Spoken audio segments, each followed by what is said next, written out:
আচ্ছা, এই যে ওয়াকফ বিল, যেটা একটা ঝামেলা হয়েছিল, এই মসজিদ যারা জায়গা সরকার ইমাম ভাতা নিয়ে ইমাম মুর্শিদাবাদে খুব ঝামেলা হলো, যেটা এখনো হচ্ছে। এই ব্যাপারটা কি অ্যাকচুয়ালি, এই ওয়াকফ বিলটা কি? সেটাও ঠিক আমি এখন বুঝতে পারছি না। এবার এটুকু শুনেছি যে ওয়াকফ বোর্ডের বিল যেটা পূর্বপুরুষ থেকে চলে আসছে, আচ্ছা, সেই জায়গা থেকে কিছুটা মানে ওর গোষ্ঠী বলতে কি, আমি ওয়াকফ বোর্ডের আমার প্রচুর সম্পত্তি, আমার 500 বিঘা সম্পত্তি। আচ্ছা, আমি একটা অভাবী মানুষ, আচ্ছা, তার কাছে 100 বিঘা দান করে দিয়েছি। আচ্ছা, এই থেকে যা পয়সা হবে এই গরিব লোকের কাছে বন্টন হবে। কোনো যদি বিপদে পড়ে ওই যে 100 বিঘা সম্পদের মধ্যে তার থেকে যে পয়সাটা আমাদের মানে করা হবে, মানে উৎপাদন করা হবে, ওর থেকে অভাবী মানুষকে বন্টন করা হবে, যাতে সে দুর্বল থেকে মানে অভাবী হয়ে গেছে ওর থেকে পয়সা নিয়ে মানে সবল হওয়ার জন্য। এই কারণে ওয়াকফ বোর্ডের ওই সম্পদটাকে দান করা।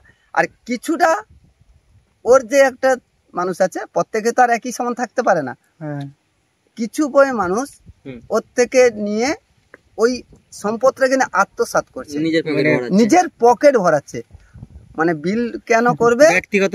ব্যক্তিগতভাবে করে নিজের পরিবারকে স্বাবলম্বী করার জন্য ওই পয়সাটাকে ব্যবহার করছে। ও বাবা, কেননা সরকার যেটা বলছে যে এটা করলে নাকি সবার সুবিধা হবে বলছে, বাস্তব ঘটনা। অনেকে বলছে না এটা ঠিক না, সেটা ঠিক নয়। কারা বলছে?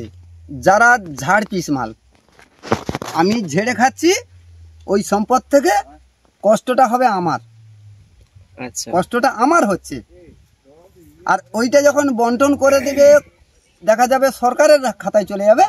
ওইটা হচ্ছে কি হবে, জনসম্মুখে সাধারণ মানুষের একটা অসুবিধায় পড়ে গেছে, ওর থেকে 10,000 টাকা দিয়ে দিল যে তুমি ব্যবসা করে তোমার পরিবারটাকে স্বাবলম্বী করে তোলো, স্বাভাবিকভাবে রাখতে পারে, সেইটা রাখতে পারবে। কারণ আপনাদের তো মুসলিমদের তো ওই সুদের ব্যাপারটা তো এটা তো হারাম, মানে খুবই খারাপ জিনিস ব্যাপারটা ওই জায়গায়। এই কারণে আমি কথাটা কি বললাম, যে তাকে দান হিসাবে 10,000 টাকা দেবে, ওইটা নিয়ে তুমি ব্যবসা করো, ব্যবসা করে তোমার পরিবারকে তুমি সুষ্ঠুভাবে পরিচালনা করার জন্য ওই টাকা দিয়ে ব্যবসা করে তুমি তোমার সংসারটাকে মেনটেন করো।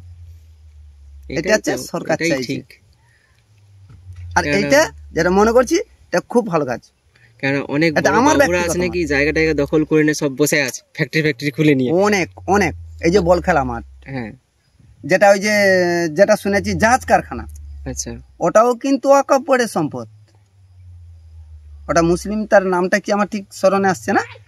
ওই ব্যক্তি নিজের আত্মসাৎ করার জন্য ওইটাকে ক্যাপচার করে নিয়ে জ্বালাতে ওর করবে, পরে সম্পদ মেরে খাচ্ছি। তার যখন ওইখানটা আবার হাত পড়বে, ওইখানটা তো আমার জ্বালা করবে। ব্যাপারটাই এই জায়গায়। আপনার নামটা কি বললেন জানাবেন? জালাল খান। মোটামুটি প্রত্যেকটা জায়গাতে ঘাবলা কেছে একটু না একটু। ওটা হবেই, কোনো করার নেই, কোনো হবেই নেই। আজকে 26,000 শিক্ষক চলে যায়, সেটাই দেখা গেল 7,000 8,000 ঘাবলা পাঠিয়েছে। আর কিন্তু প্রত্যেকটা পরিবারের নয়, 26,000-এর 6-7,000 না ওই ঘাবলা পাঠিয়েছে, সাদা কাগজে সই। বাকি তো আর পরে প্রত্যেকে কিন্তু চেষ্টা করেছে পরীক্ষা দিয়ে পাস করে শিক্ষকতা করবে। অনেকে কিন্তু আছে, অনেকে কিন্তু শিক্ষিত অবশ্যই আছে, না ওই 26,000 কিন্তু অশিক্ষিত নয়। অবশ্যই। আপনার ছেলে মেয়ে কয়জন? আপনার? আমার 2 ছেলে 1 মেয়ে। কোথায় মানে পড়াশোনা করে, মানে বড় তারা হয়েছে? হ্যাঁ, বড় বলতে একজনের 18 বছরের কাছাকাছি, মানে 2 মাস বাকি। বাড়িতেই থাকে সবাই? কি এমনি কি কাজ করেন আপনি?